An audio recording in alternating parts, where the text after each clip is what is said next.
The security booth creaked as the wind pushed through the early morning haze. A tall, slim man in his late 50s stepped out. His uniform was clean but plain. His shoes were old but polished. He moved without urgency, scanning the front gate of Wesley Hill Academy, like someone who had done this 1,000 times before. His name tag read Roy across the parking lot. A silver SUV pulled in fast and screeched to a stop. The driver's door flew open. "Hey!" a voice barked. "You're blocking the staff lane." Roy turned. A younger man, sharply dressed in a pressed suit and perfect hair, stormed toward him with a tablet in hand. "You the new gate guy, I suppose I am." Roy replied. "You suppose the man stopped 2 feet away? This isn't a maybe kind of job. You follow a schedule, you follow the rules, and you stay out of the way." "Got it." Roy nodded calm. "I'll do what's needed." "Good. I'm Carter Facilities and Operations. You report to me. That booth better be clean. Trash bins get rolled out at 6:45 sharp. Staff entrance unlocked at 7:10. No talking to students. You're not their friend." "Understood." Carter squinted. "Where'd they find you?" Roy didn't answer that. Carter rolled his eyes. "Whatever. Just don't screw up." At 7:16. The bell rang. Students started arriving. Laughter filled the courtyard. The smell of coffee and fresh-cut grass lingered in the air. Roy stood near the side gate watching. A student brushed past in a rush, dropping his laptop case. The zipper burst open. Books and papers scattered. Roy stepped forward immediately. "Hold on," he said. He crouched, gathered the items and handed them back. The boy, clearly embarrassed, muttered a quick, "Thanks you, good Roy," asked, making eye contact. The kid nodded. Yeah, I'm good. Try zipping it all the way next time," Roy said with a half-smile. Behind them, a voice cut through the noise. "Mr. Carter wants you in the admin hallway." Now Roy looked up. A young teacher stood with her arms crossed. "There's a leak under the utility sink. I'm on my way." 10 minutes later, Roy knelt beside a puddle spreading across the tile floor near the teacher's lounge. He pulled out a wrench and got to work. From behind, Carter's voice echoed down the hall. "Look at that. Finally earning his $5 an hour." Roy didn't respond. Carter stepped closer. "You think you're here to play hero, helping kids fixing pipes? You're not some savior, you're the help." Roy tightened the valve and stood up. "I'm not here to be a savior. Then what are you here for?" Roy looked him straight in the eyes to see how things work. Carter let out a cold laugh. "You want a tour? I'll show you how this place works. People like you stay invisible. If you want to last here, you'd better remember that." Roy nodded once. "Thanks for the advice." As he walked past Carter, the hallway went silent. The janitor had said nothing threatening, nothing bold, but something about the way he walked, steady, unbothered, left Carter frowning after him. And that was only the first morning. Roy pushed a rolling bin past the art wing when he heard raised voices. He paused. The door to classroom 2B was slightly open. Inside, a teacher in high heels and a tight blazer pointed at a boy sitting rigid in the front row. His uniform shirt was wrinkled. "No tie." "This is unacceptable, Tyler," she snapped. "You know the dress code. You show up like this again, you'll get detention." The boy stared at the floor. "My tie. It got ruined in the wash. My mom said we can't buy another one till next week. Then maybe she should prioritize." "The teacher," said her voice dry. Roy stepped through the door without knocking. "Excuse me." The room went silent. The teacher turned. "This is a classroom, not a storage closet." "I'm aware," Roy said, "but I believe your student's trying his best. A tie doesn't make him less worthy of your respect." The teacher blinked, stunned. "Who do you think you are? Someone who still remembers what it's like to not have enough?" She scoffed. "Stay in your lane." Roy turned to Tyler. "Come see me after class. I've got something for you." Then he left, as quietly as he entered. After the final bell, Tyler found Roy near the back lot sorting cleaning supplies. "You said you had something for me?" the boy asked. Roy reached into his satchel and pulled out a tie. It wasn't new, but it was neatly pressed and navy blue, the school color. "It used to be mine," Roy said. "Now it's yours." Tyler took it gently. "Thank you." Roy nodded. "You'll be fine, kid. Don't let anyone make you feel small for things you can't control." Tyler hesitated. "You don't seem like a normal janitor." Roy smiled slightly. "That's because I'm not trying to be one." Just then, Carter's voice boomed from behind Roy. Both turned. "You're not authorized to give things to students. This isn't a donation drive." Roy faced him. "I didn't donate anything. I gave him a tie." Carter stepped closer, his tone lowering. "You keep stepping over the line. I'm warning you." Roy didn't blink. Maybe the line needs moving. Carter's jaw clenched. "One more incident, and you're gone." Roy looked back at Tyler, gave him a nod, then walked away, leaving Carter staring after him, fists tight, lips pressed. That evening, the school grounds were quiet. Most staff had left. Roy was mopping the hallway outside the administration office when he heard quick footsteps behind him. Carter. He didn't speak right away, just stood there, arms crossed, watching Roy mop in slow, steady strokes. "You think you're clever," Carter finally said. Roy wrung the mop out in silence. "You walk around here like you're above this job, helping students, talking back to staff. You're pushing your luck." Roy met his gaze. "I'm doing the job I was given. Nothing more. You're doing it like you're trying to make a point." Roy leaned on the mop handle. "Maybe some points need making." Carter stepped closer. "This is your final warning. I didn't break any rules. You broke one that matters to me." Carter said, voice dropping. "You made me look soft. That's not gonna fly here." Roy raised an eyebrow. "So this is personal." "No." Carter hissed. "This is survival, mine, not yours." A long beat passed. Roy finally said, "Then I guess we'll see who lasts longer." Carter's face twitched. He turned without another word and walked off, his footsteps sharp against the floor. Roy watched him go, then looked down at the mop water. It was still but heavy, like the calm before a storm. Friday morning started with whispers. By 8:15, a rumor had already reached half the staff. A tablet's missing, someone said, sensitive data on it. Another added college apps transcripts. Roy arrived early as usual, wheeling out bins by the gym. Carter approached, eyes sharper than usual. "Need a word," he said. Roy followed him to a small office behind the cafeteria. On the desk, a school-issued tablet in a clear evidence bag. "This was found in the janitor's closet," Carter said. Roy frowned. "I've never seen that before." "Then explain how it got there." "I can't."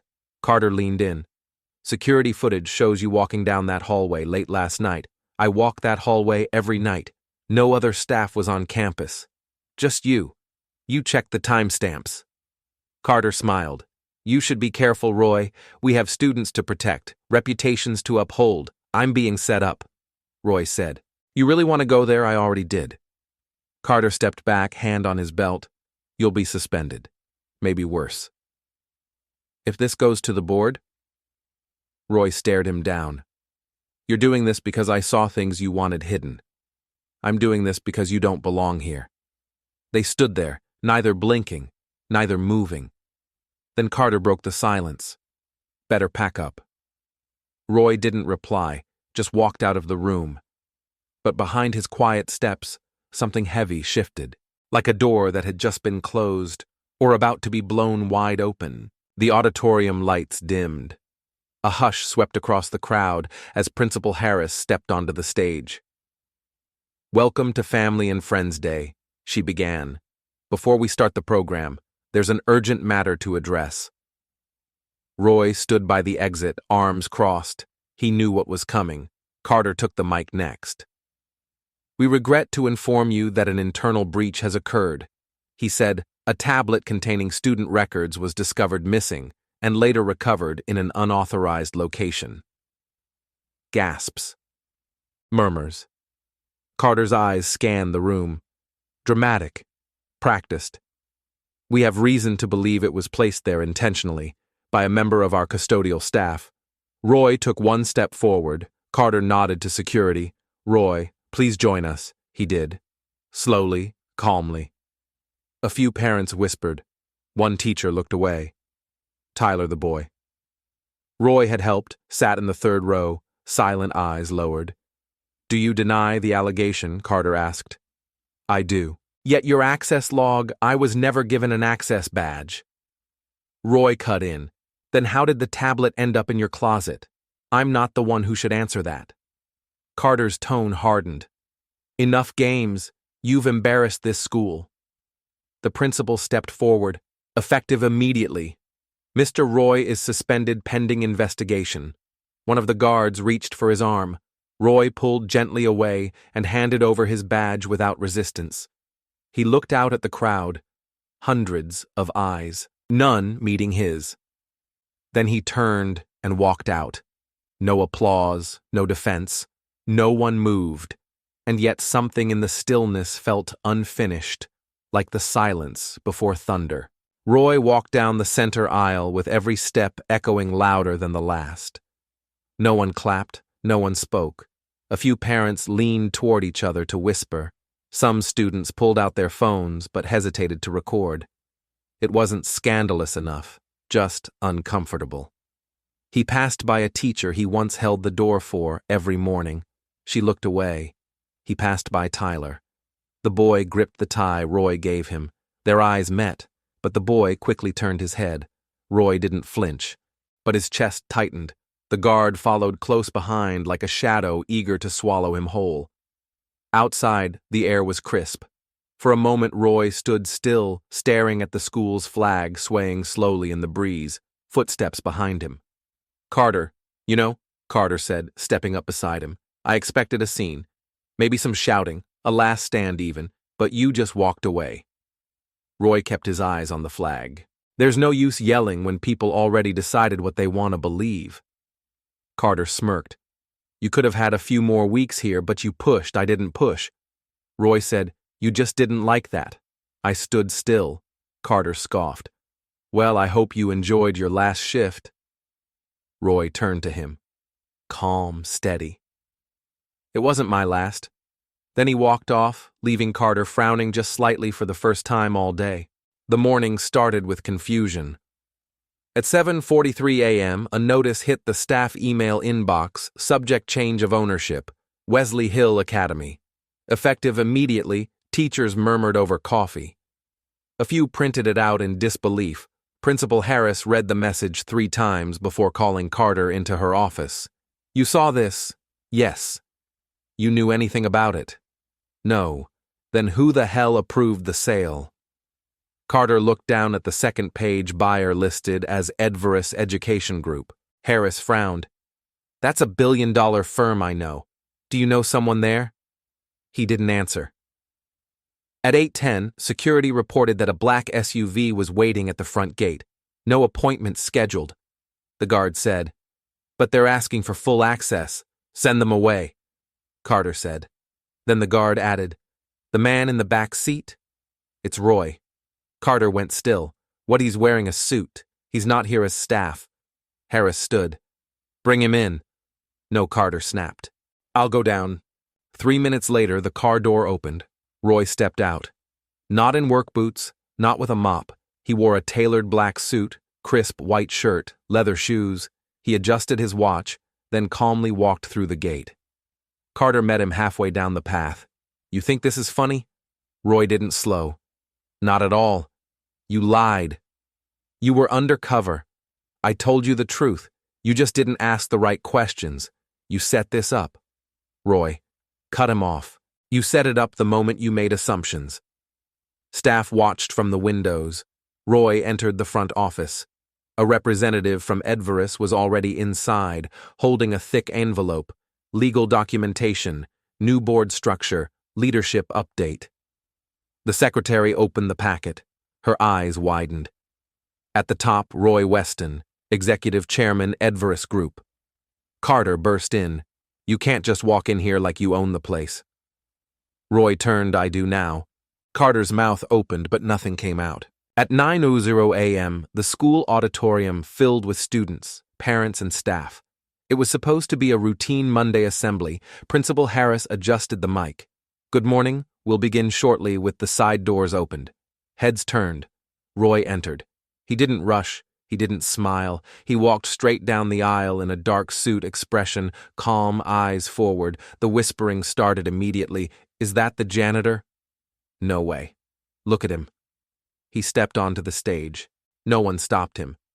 Behind him, a woman placed a black nameplate on the podium. Roy Weston, Executive Chairman, Edverus Group. The silence in the room shifted. Carter stood near the curtain, his eyes locked on Roy. He took a step forward but froze when Roy raised a hand. Roy faced the crowd. My name is Roy Weston. Some of you knew me as someone else. That was on purpose. He paused. I didn't come here last week to sweep floors. I came to see how this place treats people. It thinks don't matter. A murmur moved through the room. He continued. And now, as chairman of the new ownership group, I want to make a few things clear. He turned slightly, speaking without raising his voice. Carter Ellis, please report to the main office. Your contract is under review. Carter stepped forward, flushed. You're making a mistake. No. Roy said plainly. You did. Two security officers walked toward Carter. He didn't argue. Roy turned back to the room. This school's culture changes today. Respect is not optional here anymore. He stepped back from the podium. No applause, no questions, just silence. Not the kind that comes from shock. The kind that means no one dares to speak because everything they thought they knew just changed as Carter was led out. The silence stayed. Roy turned back to the audience. His voice didn't rise. He didn't need it to. There's no need to clap. This isn't a performance. This is a correction. He scanned the staff line. Several teachers avoided eye contact.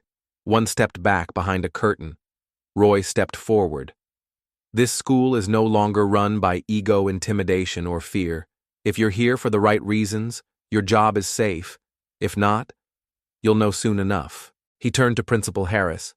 Harris, he said evenly, I'll speak with you in private after this. Please be in the boardroom in 20 minutes. She nodded stiffly. No words, no defense.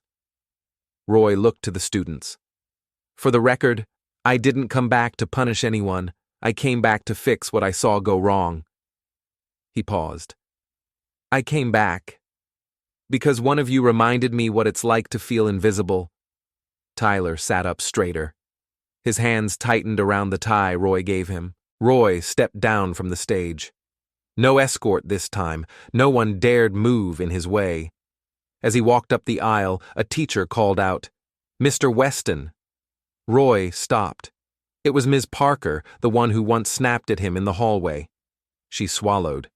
I didn't know who you were. He looked at her. You weren't supposed to. She took a breath. I shouldn't have treated you like that. Roy didn't smile. Then don't treat anyone like that again. He walked past her. The crowd slowly parted as he left the auditorium. No music, no applause, just the sound of a system breaking and something new finally stepping in. 2 hours after the assembly, Carter stood in the front office, arms crossed, eyes red. His badge had been deactivated. HR handed him a manila envelope. No appeal process, he asked. No, the rep said calmly. It's final. Roy passed him on the way out. They didn't speak. They didn't have to. Outside, a few students watched through the window. Carter didn't yell. He didn't argue. He just walked. In the staff lounge, Principal Harris sat in a quiet meeting with Roy and the Edverus transition team. I've served this school for 12 years. She said I made mistakes. I didn't ask questions when I should have. Roy nodded. You still have a place here if you're ready to lead differently? I am. Then we move forward. She exhaled, tension lifting from her shoulders. Later that afternoon, the halls were calm. A few students remained helping clean up from the event. Tyler found Roy near the side doors looking out over the soccer field. I knew you weren't just a janitor, the boy said. Roy smiled faintly. Why? Because you listened. No one else really does. They stood in silence for a moment. Then Ms. Parker approached. She looked nervous, unsteady. Mr. Weston. She said I wanted to say something. Roy turned. I made assumptions. I was rude. I didn't even ask your name before judging you. That's on me." He waited. "I don't expect forgiveness," she added, "but I will do better." Roy nodded once. That's all I needed to hear. He didn't lecture. He didn't list her mistakes. He just moved on, because growth didn't need punishment. It needed room. At 6:05 p.m., Roy left the main building alone. The halls were quiet now. No guards, no whispers, no eyes following him, just the hum of evening lights and the soft creak of polished floorboards. He stepped outside. The wind was cool. The gates stood open. Before heading to the car, he turned back to look at the school one last time. The flag swayed slowly in the breeze. He adjusted his jacket and walked. No title on his chest, no announcement behind him. Just a man who had made something right then. Let it go. You never know who someone really is. Until you no longer need to pretend, respect shouldn't depend on rank. It should be how we lead even when no one's watching.